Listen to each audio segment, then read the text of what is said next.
She is a poet, a writer, and a director, passionate about storytelling through her raw perspective. You're going to love her. You're going to love her poetry. Maggie Daniels, welcome to the show. Hi, thanks for having me.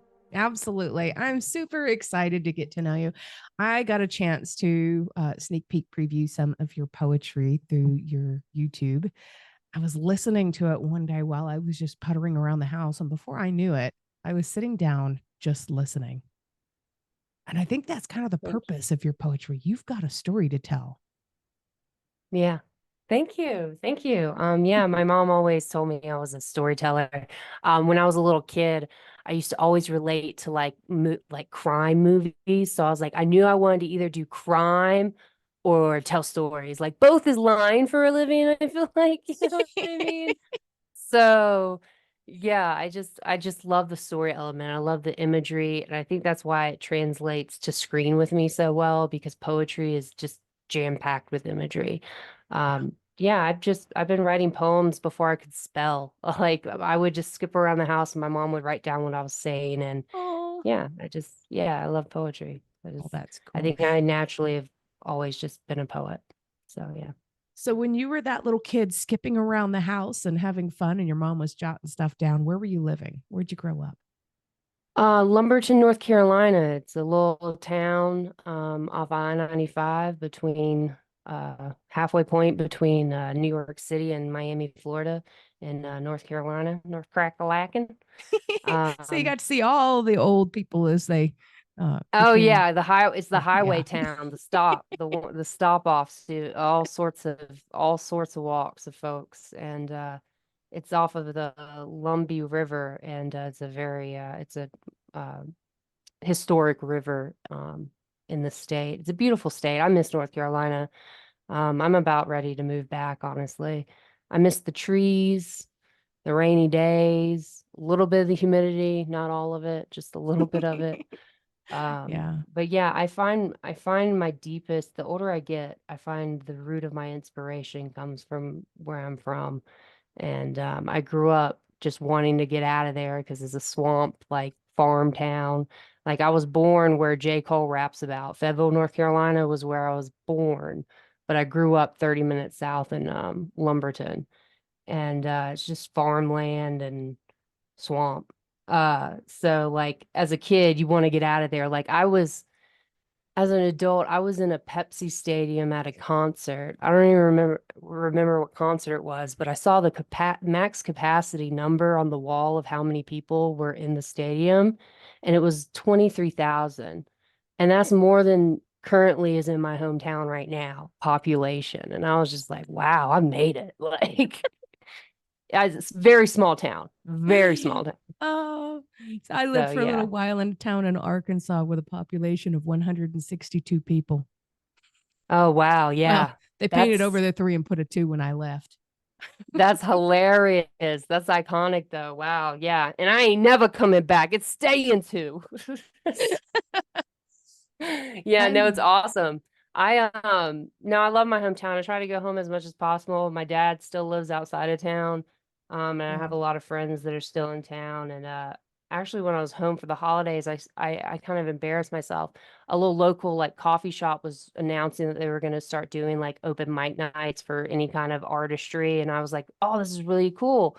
I can go like read some poetry about some like in town, in my hometown, like a full circle moment, you know what I'm saying? And I announced I was going to go, and I just read the Facebook page, dyslexic moment, big genius over here. I read the Facebook post wrong, and it said it was a month when I wasn't going to be there. It wasn't the week I was in town. And so I was like, I oh, backpedaled. I was like, text everyone, like, just kidding. I'm not going to go read.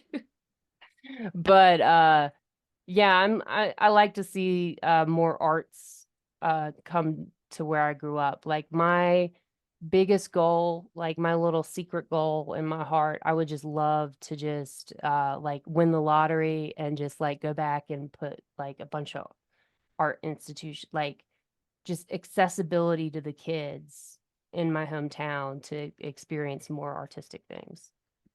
well, Yeah. that's such a cool I know idea. that was a long way to get to that answer, but yeah. Was your mom an artistic person? Did she like to draw or paint or write or anything? Oh, my mom was such a better artist than me. She could do everything. Everything, paint, sculpt. She used to make stained glass. Yeah, she'd make stained glass art, like literally anything with your hands. She could write.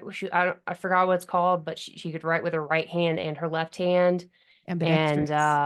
Yeah. yeah, and she took calligraphy when she was in school. So like her handwriting would like pick a font and she could do it. And like literally all of my school like posters and stuff, she would like deck out. Like I have horrible handwriting. My mother, literally everything she touched was beautiful. Like when she did volunteer work in town, she would make the most elaborate like baskets for auction, and hers were always the pretty. Like literally everything she touched was turned to gold. And I wish I would have realize that more. Like as a kid, you don't understand that your parents are people until you're an adult, and then you have less time to enjoy the person they are. It's very unfortunate. But Yeah. yeah, my mom was very special. Definitely an artist. I've actually been finding poems she wrote around like my age now. And I just keep finding more poems she wrote. So I might gradually include them in my books and stuff. But I yeah, love that. she always encouraged my poetry, and I always really was thankful for that. I'm really kind of bummed I waited till after she died to publish anything, but tomatoes, whatever. It happens. When it comes to mother-daughter relationships, you're friends when you're 30. Like when when one like when you get past 25, I feel like you can be friends with your mom, and my mom died when I was 26, and it's just like, damn it. Yeah. You know what I mean? And that's what a lot of your poetry for this specific book was about you trying to figure out what life is going to look like now without her. Yeah. How did she And pass? um May 19th, 2019. She was 62. It was my 26th birthday, and that's just really weird, like the reverse numbers of each other. Yeah. Um, we were really close, except for the last couple years of her life, her mental health. She was bipolar, so she Mm, would get extreme, like manic episodes.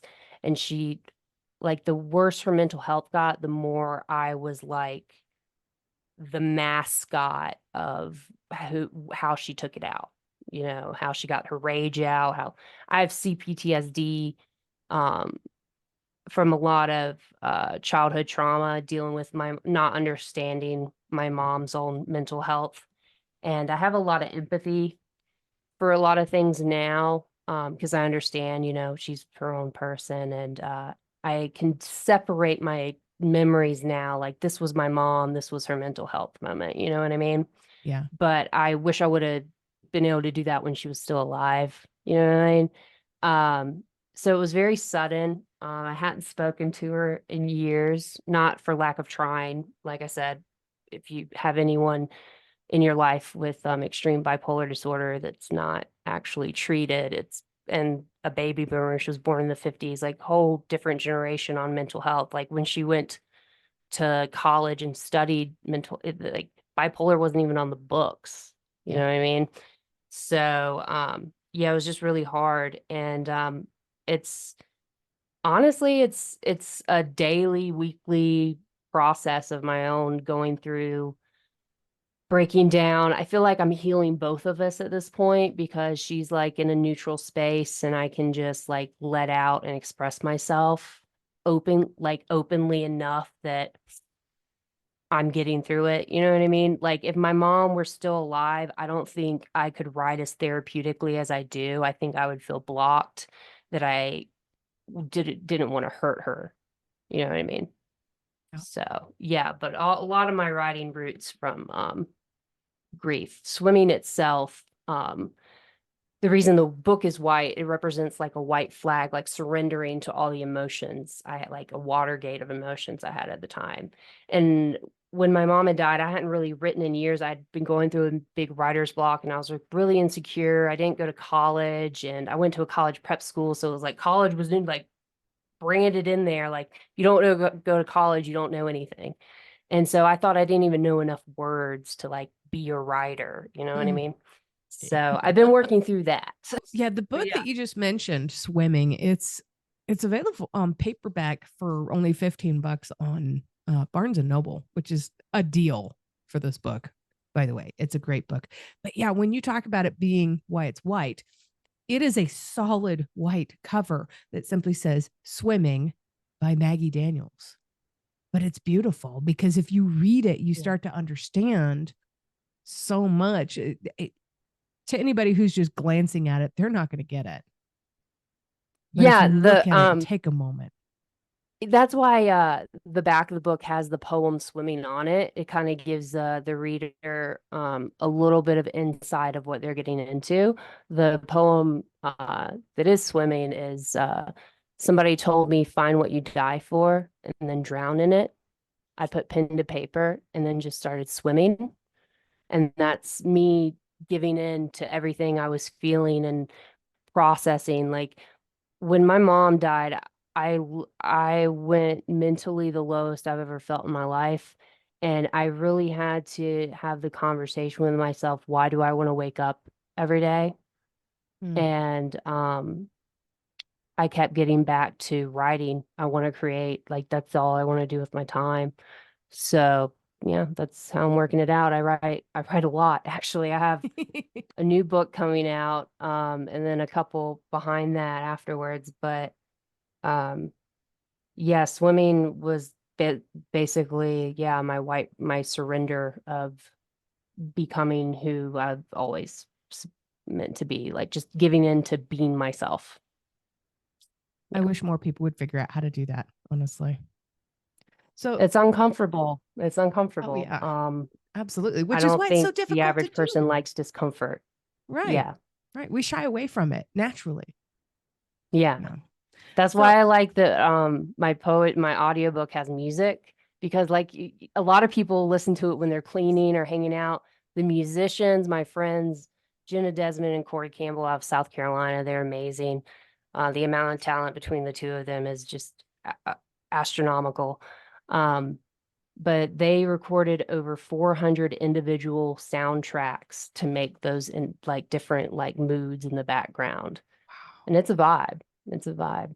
Yeah. that's cool. Yeah. Collaboration makes art so much better. Like that I love kind artists, people that you can just create what you can just send them a couple lines and be like, "Hey, do this." And they come back with just such a just beautiful presentation of what they're good at. It's just I love it. I love it. So, one of the things that I have struggled with in my own past, which is almost related, but not quite, my mom's father passed away on my 16th birthday. It made Oh, it that's really hard. difficult for a long time to celebrate my birthday. Do you still struggle with that? Yeah, 100%. It's indifferent at this point. Like the first few years, because it's now going on almost what, 5 years? Wow. Um, the first few years, it was really hard, but now it's kind of beautiful. Like my mom, I felt like my mom reminded me how close we are. And I joke with my friends, I'm like, I'm gonna be a bitch and die on her birthday. It's fine. It's fine. Uh, but her birthday is the Ides of March. Beware the Ides of March. My mother was born.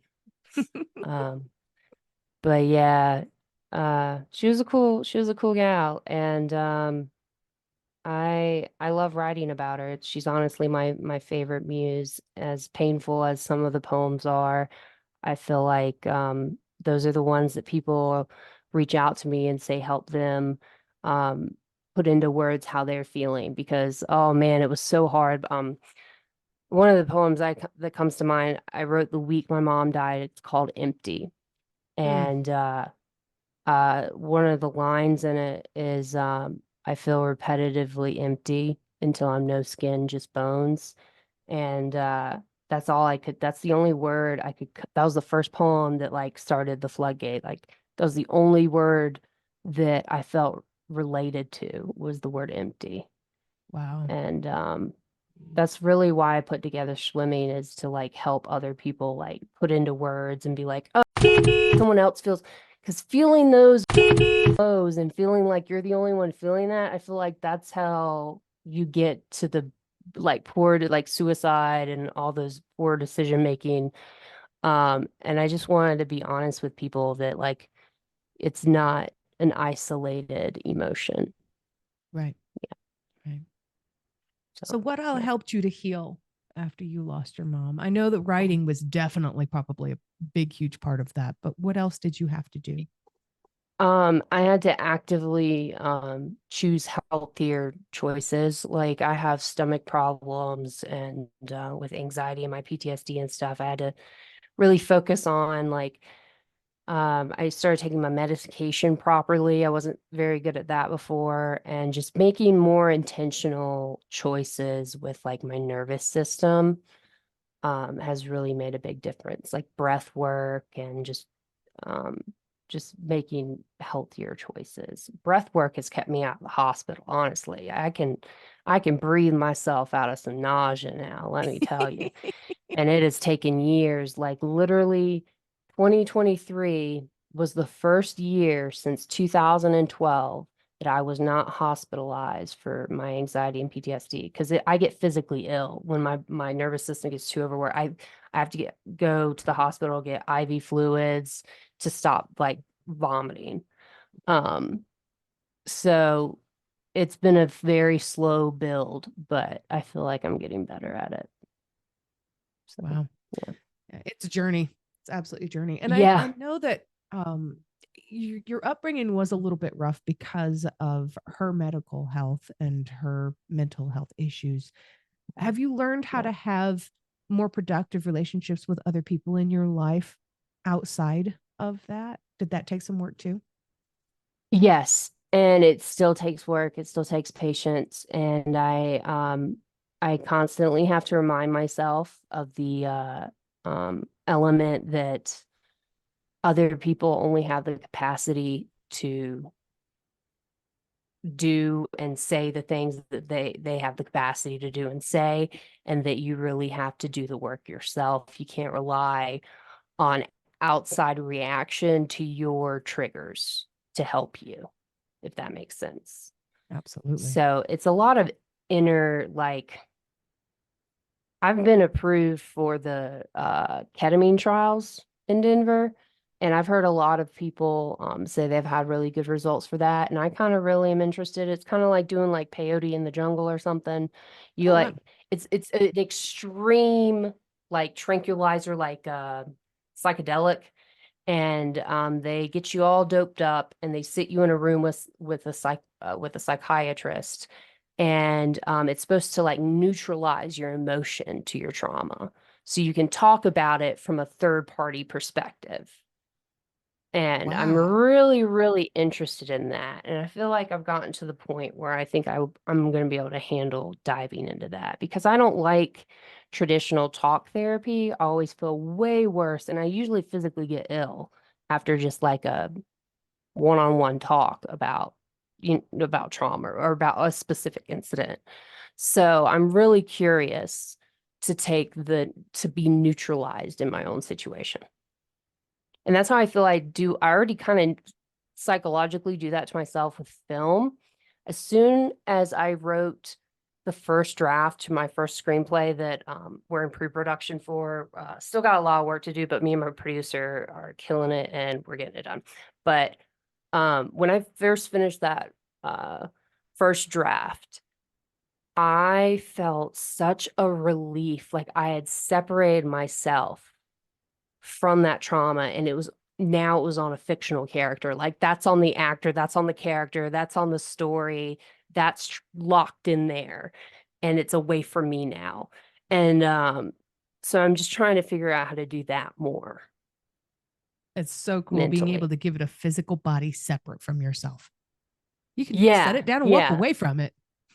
yeah, yeah, basically. It's going to be fun to really shoot it. I'm sure I'm going to be really emotional, but it's going to be very therapeutic. I'm excited.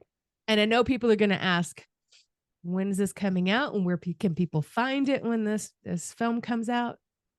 I would just stay tuned on maggielogic.com. Me and my producer Jason Sherman are hard at work.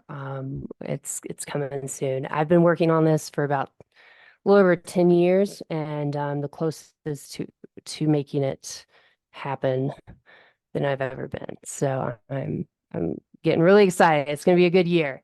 It's going to be a good year. Ask me that question next year, and I'll probably have a release date. So I'm so excited for you. Oh my yeah, gosh. it's been a long one coming. And let me tell you, a lot of people in that small town are mad about it, but it's okay. It's gonna be okay. It's gonna be okay. When it comes out, definitely let me know because I'll have you back on the show and we'll do kind of a recap and we'll talk about your new project because I haven't For had sure. a filmmaker before. I've had lots Yeah. of authors and I've had a band. I had a heavy metal band, which was pretty cool, but I've That's never awesome. had a filmmaker. So that would be a lot of fun. Yeah. Thank you. Yeah, musicians are actually my favorite kind of people personally. Yeah. So that's fun that you've interviewed a band. I Yeah. actually used to take pictures. My mom used to teach photography to college students at the University of Pembroke, and she went to college for photography, and she had like her degree in marketing and stuff. And so I was really into photography when I was in high school, and I got really good at sending emails to like concert venues and stuff to get press passes, pretending like I was a press person. And I ended up in like press pits with like Rolling Stones photographers, and they were like, "What is this kid doing here?" And I'm just like, "I sent the right email." And I would just see all my favorite bands and photograph them. It was like the best. Oh my But gosh. yeah, so yeah, I love musicians, favorite kind of people. But yeah. More creative people. We need more Yes, creative people. yes. 100%. 100%. Well, I'm really glad you enjoyed the audiobook because Oh yeah. it's such a treat. Especially because of Jenna and Corey's tremendous talent in the background. I'm blown away every time I listen to it. It's beautiful. It really is. Thank you. I actually wasn't prepared for how emotionally draining and physically draining it was to record that audiobook. There are Mm. 269 poems Yeah. about my personal trauma, and I'm just in this booth and I'm like 100 poems in, and I really thought I had a good cry that afternoon, and like I really thought I was gonna be like my voice was shaking halfway through. Like on day two, I realized I was gonna need 3 days to record it. It was hard. It was hard. I Yeah. forgot that I was the piece of in all these. I'm a piece of it's like perspective.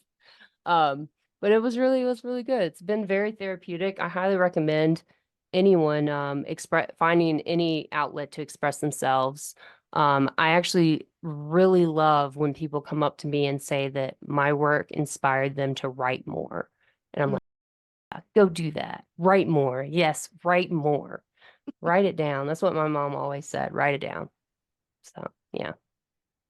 Well, it has come to that point in the conversation where I have to ask you my last question. So I'm very hopeful that Awesome. we get to do this again sometime. But my last question is always my favorite because it can change depending on what kind of a day you're having. What is one thing that you truly love about yourself that's not related to your physical appearance? I would say, as much as it um, tricks me, I would say my mind. I'm very I like I like my mind. I like my curiosity and my creativity and the dyslexia of it all. It's a whole scrambled ball of glitter up there. I don't know what's going on, but it's a fun ride, you know? So yeah, I'd say my mind.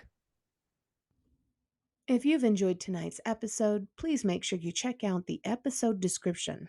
You'll find links there on how you can learn more about this guest, links to connect with them on social media, and how to support the podcast. Remember, I don't get paid to do this. My boss is a bit tight fisted, but I can say that. I work for myself. Subscribe for more content.